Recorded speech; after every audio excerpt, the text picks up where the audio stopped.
Hollywood silver screen presenting pursuit of happiness. ये Chris garden के जीवन की सच्ची कहानी है जो शायद आपको जीवन में कुछ करने के लिए प्रेरित कर दे। ये कहानी शुरू होती है सन 1981 से, जहां पर हमें सैन फ्रांसिस्को दिखाया जाता है। क्रिस गार्डनर जो अपनी पूरी जिंदगी की सेविंग्स को पोर्टेबल बोन डेंसिटी स्कैनर्स को खरीदने में इन्वेस्ट कर देता है, लेकिन क्रिस की किस्मत उसका साथ नहीं देती। ये मशीन पूरी तरह से मार्केट में फ्लॉप हो जाती है और अब उसकी मशीन, उसके स्कैनर्स बिकना बहुत मुश्किल हो जाते हैं, जिस वजह से धीरे धीरे उसकी फाइनेंशियल कंडीशन बहुत ज्यादा खराब हो जाती है। क्रिस अपनी पत्नी लिंडा और अपने बेटे क्रिस्टोफर के साथ एक किराए के घर पर रहता है। क्रिस्टोफर की फीस, घर का किराया और बहुत सारे और भी खर्चे हैं, जिन सब का बर्डन अब उसकी पत्नी के ऊपर आता है, जिस वजह से इन दोनों के रिश्ते अब खराब होना शुरू हो जाते हैं। हालांकि इसमें क्रिस की और उसकी पत्नी की कोई भी गलती नहीं होती। फाइनेंशियली बहुत ज्यादा स्ट्रगल कर रहे होते हैं। क्रिस भी बहुत मेहनत कर रहा है और उसे अपना घर चलाने के लिए महीने में 4 स्कैनर्स को बेचना होगा, लेकिन एक भी स्कैनर मुश्किल से बिक पाता है। अब एक दिन क्रिस जब अपने क्लाइंट को फोन कर रहा होता है, तभी उसके सामने एक बहुत ही शानदार गाड़ी आकर रुकती है, जिससे एक आदमी उतरता है। क्रिस उस गाड़ी को देखते ही रह जाता है। वो अपने आप को रोक नहीं पाता और उस आदमी से पूछता है कि I got 2 questions, what you do and how do you do it.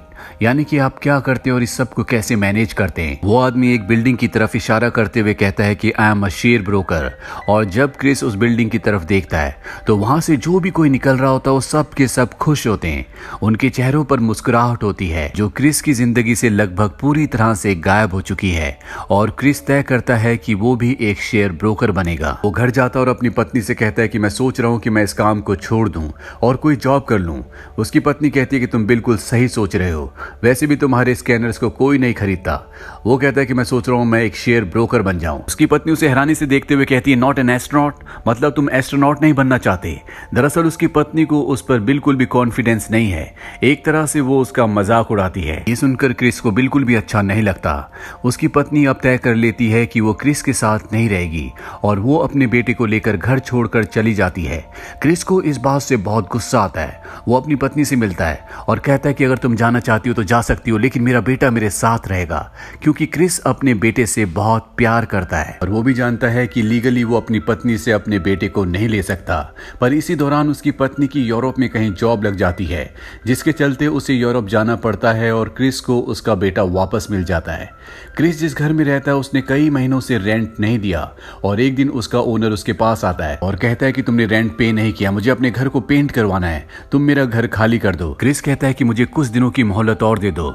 Owner कहते हैं कि ठीक है, तुम घर को पेंट कर दो, इसके बदले तुम 1 हफ्ते और रह सकते हो। इसी दौरान क्रिस ने शेयर मार्केट की जॉब के लिए अप्लाई कर दिया होता है और अगले दिन उसका इंटरव्यू है। रात को घर पेंट कर रहा होता है, तभी उसके घर में पुलिस आ जाती है और उसे अरेस्ट कर लिया जाता है। दरअसल उसने पार्किंग के जो टिकट्स होते हैं, यानी कि पार्किंग के जो चार्जेस होते हैं, वो नहीं भरे होते और अब उसे अरेस्ट कर लिया गया है। हालांकि वो पुलिस से बहुत रिक्वेस्ट करता है कि मुझे छोड़ दो। पुलिस कहती है कि हमारे कुछ रूल्स हैं, हम तुम्हें कल सुबह 10 बजे से पहले नहीं छोड़ सकते। और अगली सुबह जब क्रिस को छोड़ा जाता है तो वो सीधा अपने इंटरव्यू के लिए भागता हुआ जाता है, क्योंकि उसके पास बस के पैसे भी नहीं होते। क्रिस के कपड़ों पर पेंट लगा हुआ होता है और वो बाहर लॉबी में बैठकर अपने नंबर का इंतजार करता है और तभी एक लड़की आती है जो उसका नाम बुलाती है, क्रिस गार्डनर। क्रिस के अंदर हिम्मत नहीं होती कि इस तरह के कपड़े पहनकर वो खड़ा हो जाए। वो कुछ देर सोचता है और इसके बाद खड़ा हो जाता है और उस लड़की के पीछे चला जाता है, जहां पर एक पैनल बैठा होता है जो इंटरव्यू लेगा। वो सब क्रिस को देखकर बहुत हैरान होते हैं, क्योंकि आज से पहले कोई भी इतने गंदे कपड़े पहनकर इंटरव्यू देने के लिए नहीं आया। इससे पहले कि वो लोग क्रिस को कुछ बोलते, क्रिस कहता है कि मैं पिछले आधे घंटे से कहानी बनाने की सोच रहा हूँ कि मैं यहाँ पर इस तरह के कपड़े पहनकर क्यों आया हूँ, लेकिन मैं कोई कहानी नहीं बना पाया। और सच तो ये है कि एक रात पहले मुझे पुलिस ने पार्किंग टिकट पे ना करने की वजह से अरेस्ट कर लिया था। ये सुनकर सब हैरान हो जाते हैं, क्योंकि ये सब वेल सेटल्ड लोग हैं और इन्हें बात बिल्कुल भी समझ नहीं आती। इनके लिए पार्किंग टिकट्स भरना बहुत ही छोटी बात है। अब ये क्रिस से सवाल करना शुरू करते हैं। ये पूछते हैं कि आपने कहाँ तक पढ़ाई की है। क्रिस कहता है कि 12th क्लास तक, और मैं अपनी क्लास में फर्स्ट था। इसके बाद क्रिस से पूछता है कि तुम्हारी क्लास में कितने स्टूडेंट्स थे। क्रिस कहता है कि 8। ये सुनकर सब एक दूसरे की शक्ल देखना शुरू कर देते हैं क्योंकि 8 बच्चों में फर्स्ट आना कोई बहुत बड़ी बात नहीं है। क्रिस कहता है कि मैं नेवी में भी फर्स्ट था और उसमें 21 लोग थे। और क्रिस की बातों से कोई भी कन्विंस्ड नहीं होता। वो लगभग इंटरव्यू में फेल हो चुका है। और इससे पहले कि क्रिस को फैसला सुनाया जाता, वो सबसे कहता है कि मैं कुछ कहना चाहता हूँ। अगर कोई मुझसे सवाल पूछता है और मुझे जवाब नहीं आता तो मैं साफ साफ कह देता हूँ कि मुझे जवाब नहीं आता, पर मैं एक बात की शर्त लगा सकता हूँ कि मैं जानता हूँ कि जवाब कैसे ढूंढा जाता है और मैं जवाब ढूंढ कर रहता हूँ। इस बात से सब के सब थोड़ा सा इम्प्रेस हो जाते हैं। और अब जो यहाँ पर सबसे सीनियर होता है वो क्रिस से कहता है कि अगर कोई आदमी मेरे पास बिना शर्ट के इंटरव्यू देने के लिए आता है और मैं उसे जॉब दे देता हूँ, ऐसा क्यों? क्रिस कहता है शायद उसने बहुत ही शानदार पैंट्स पहने होंगे। यह सुनकर सब के सब हंसना शुरू कर देते हैं क्योंकि ये बहुत ही बेहतरीन जवाब होता है। इस जवाब के बाद क्रिस को सेलेक्ट कर लिया जाता है। इसी पैनल में एक आदमी होता है जिसका नाम जैक है, जिसे क्रिस पहले से जानता है। वो जैक को कहता है कि मैं तुम्हें सोच के बताऊंगा कि मैं इंटर्नशिप ज्वाइन करूंगा कि नहीं। ये बात सुनकर वो हैरान हो जाता है। वो क्रिस से कहता है कि पिछले कई दिनों से पागलों की तरह तुम इस जॉब के लिए मुझे चेस कर रहे थे और आज जब तुम्हें सेलेक्ट कर लिया गया है तो तुम कह रहे हो कि तुम मुझे सोच कर बताओगे। क्रिस कहता है कि मुझे नहीं पता था कि ये एक इंटर्नशिप है। अब मेरी फाइनेंशियल कंडीशन पूरी तरह से बदल चुकी है।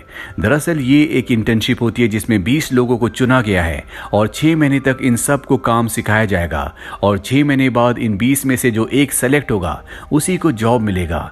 इसीलिए क्रिस पूरी तरह से कंफ्यूज्ड होता है कि उसे इस जॉब को ज्वाइन करना चाहिए कि नहीं। जेक कहता है कि तुम्हारे पास कल सुबह तक का टाइम है। कल सुबह तक अगर तुमने मुझे जवाब नहीं दिया तो मैं तुम्हारी जगह किसी और को रख लूंगा। क्रिस घर जाता और फैसला करता है कि वो इस इंटर्नशिप को ज्वाइन करेगा। वो इंटर्नशिप को ज्वाइन कर लेता है। साथ ही वो अपने स्कैनर्स बेचकर इतने पैसे इकट्ठे कर लेता है कि उसके पास अब 6 महीने का बजट है। वो अपना घर भी शिफ्ट कर लेता है। अब वो एक छोटे से घर में अपने बेटे के साथ रहता है और एक शाम को जब वो ऑफिस से घर आता है तो उसे बैंक की तरफ से, गवर्नमेंट की तरफ से एक लेटर मिलता है जिसमें लिखा होता है कि आपने अपने टैक्स नहीं भरे, इसीलिए आपके बैंक में जितने भी पैसे हैं उस सारे अमाउंट को गवर्नमेंट ने ले लिया है। इस बात से क्रिस की पूरी दुनिया बदल जाती है। उसके पास अब पैसे कमाने का कोई भी अच्छा जरिया नहीं है। हालांकि वो गवर्नमेंट को कॉल भी करता है लेकिन इसका कोई फायदा नहीं होता। कुछ दिन और बीत जाते हैं और अब वो इस घर का भी रेंट नहीं दे पाता। और एक रात को जब वो अपने बेटे के साथ वापस आता है तो वो देखता है कि उसका सामान बाहर है। उसे नहीं पता कि उसे कहाँ जाना है। उसके पास उसका बेटा है, उसका सामान है और जेब में पैसे नहीं है। इसीलिए वो अपने एक दोस्त के पास जाता है जिसने कभी उससे कुछ डॉलर उधार लिए थे। वो उसका दरवाजा खटखटाता है और कहता है कि मुझे मेरे पैसे वापस करो। और उसका दोस्त दरवाजा नहीं खोलता क्योंकि वो उसके पैसे नहीं लौटाना चाहता। क्रिस अब पूरी तरह से हताश है। उसके पास उसका सामान है, साथ ही उसका छोटा सा बेटा। उसे समझ नहीं आता कि उसे क्या करना चाहिए। वो अपना सामान और अपने बेटे को लेकर मेट्रो स्टेशन पर जाता है और सोच रहा होता है कि अब वो कहाँ जाएगा। ना तो उसके पास घर है और ना ही पैसे। क्रिस का बेटा क्रिस्टोफर पूछता है कि हम कहाँ जा रहे हैं। क्रिस कहता है कि मुझे नहीं पता। उसके पास जाने के लिए, रहने के लिए कोई भी जगह नहीं है।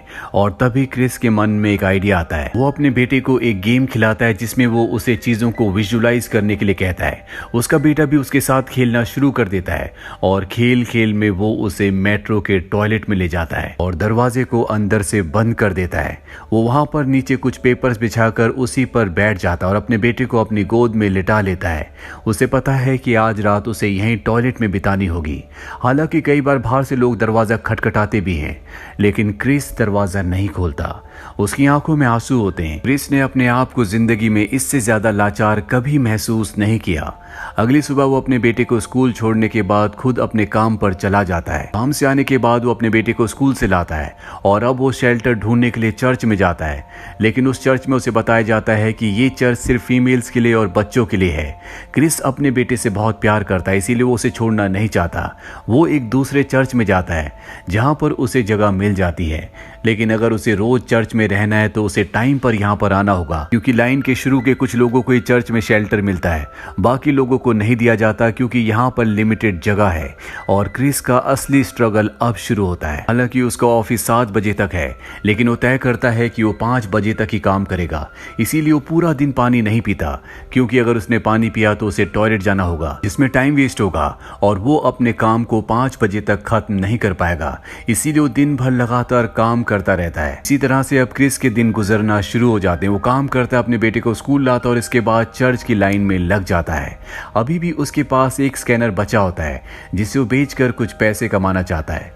एक दिन वो अपने बेटे को बास्केटबॉल खिलाने के लिए ले जाता है। हालांकि उसका बेटा तो खेल रहा होता है, लेकिन क्रिस अंदर से टूटा हुआ है और वो उसी टूटे दिल से अपने बेटे को कहता है कि कभी किसी को ये मत बोलने देना कि तुम कोई काम नहीं कर सकते। लोग जब खुद कोई काम नहीं कर पाते तो वो तुम्हें भी ये बताना चाहते हैं कि तुम भी नहीं कर पाओगे।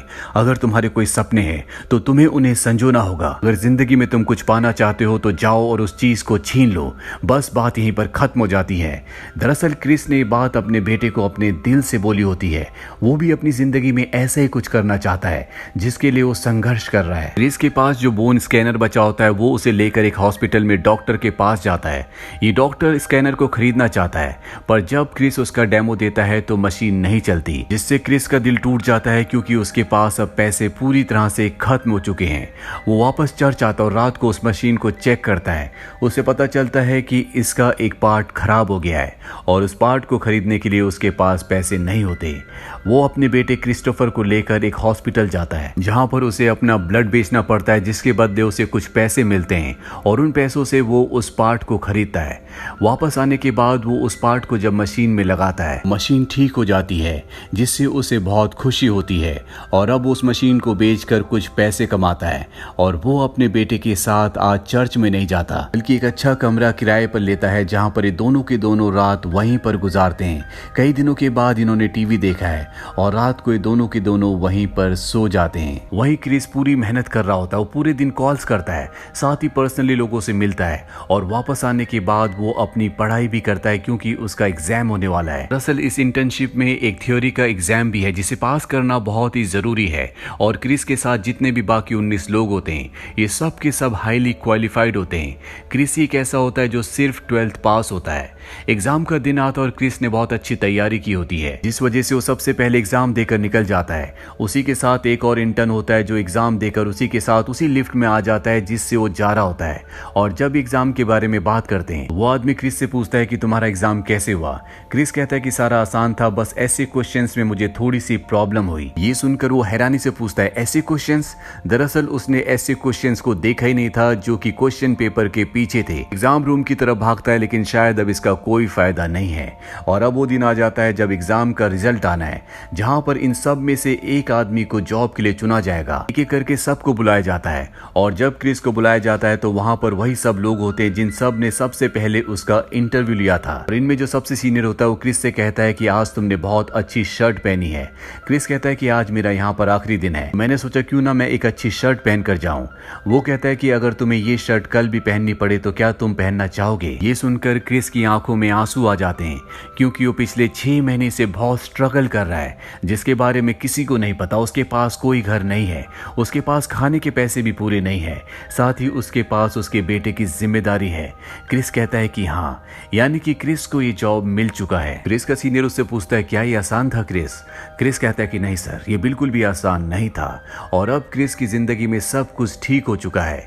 और इस कहानी के अंत में हमें दिखाया जाता है जहां क्रिस अपने बेटे के साथ जा रहा होता है और तभी वहां से एक आदमी क्रॉस होता है और ये वही असली क्रिस गार्डनर है जिसके ऊपर ये पूरी की पूरी कहानी, ये पूरी की पूरी फिल्म बनाई गई है। इसके कुछ सालों बाद क्रिस जॉब छोड़ देता है और अपनी खुद की फर्म खोलता है जिसे वो $1 मिलियन में बाद में बेचता है।